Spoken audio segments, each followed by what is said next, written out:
मला आपल्याला सांगायचं आहे की बाबा अगोदरच 400 पार 400 पार असं बोलून बोलून त्या दलित समाजांच्या मनामध्ये एवढं ते बिंबलं की 400 पार म्हणजे संविधान बदलणार. ते काढता काढता नाकी नवाले. मोदी साहेब स्वतः एका चॅनलवर 15-20 मिनिटं सांगत होते की असं होणार नाही, असं होणार नाही, संविधान बदलणार नाही, संविधान वर्ष आम्ही साजरं करणार आहोत वगैरे वगैरे. परंतु डोक्यामध्ये ही गोष्ट जेवढी खोलवर गेली होती त्याचा परिणाम जो आहे हा आपल्याला राज्यातील या मागच्या निवडणुकीमध्ये लक्षात आला असेल. आता ते कुठे संपलं नाही तर मध्येच हे आलं की आता शाळांमधून सुद्धा मनुस्मृती येणार आहे. आता आणखीन काय नवीन आहे? मनुस्मृती आणि त्याच्यानंतर मनाचे श्लोक पाठ करायचे. आता हे मनुस्मृती म्हटलं तर झालं आणखीन कल्याण. म्हणजे अगोदर ते त्याच्या भयंकर हे, कारण आम्ही तर जे आहे ह्या चातुर्वर्ण्य आम्हाला मान्य नाही म्हणून आम्ही मनुस्मृती जाळलेली आहे.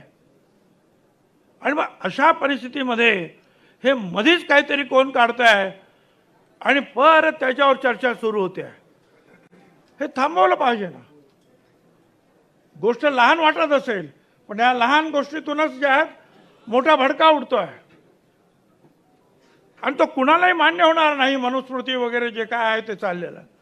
अरे आहेत ना तुम्हाला खूप संत आहेत, घ्या ना त्यांचे अभंग. या संत तुकारामाचे जे का रंजले गांजले त्यासी म्हणे जो आपुले, तोची साधू ओळखावा देव ते तेशी जाणार. घ्या ते.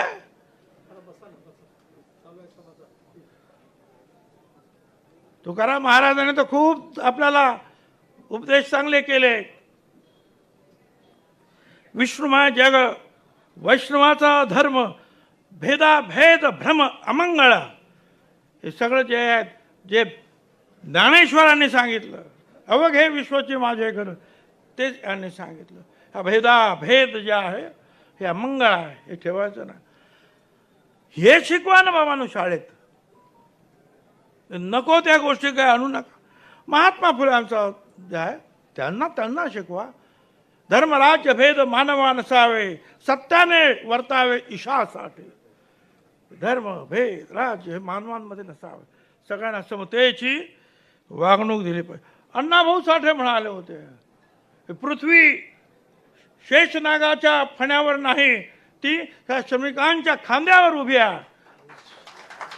अरे शिकवा ना ते. हे शिकवायला काय होतं?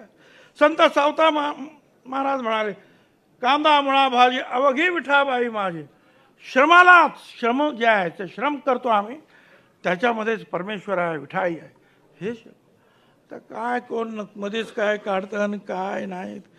आणि मग अडचणीला हे सगळं जे फिरतं असं फिरतं सगळीकडे कानोकानी होतं.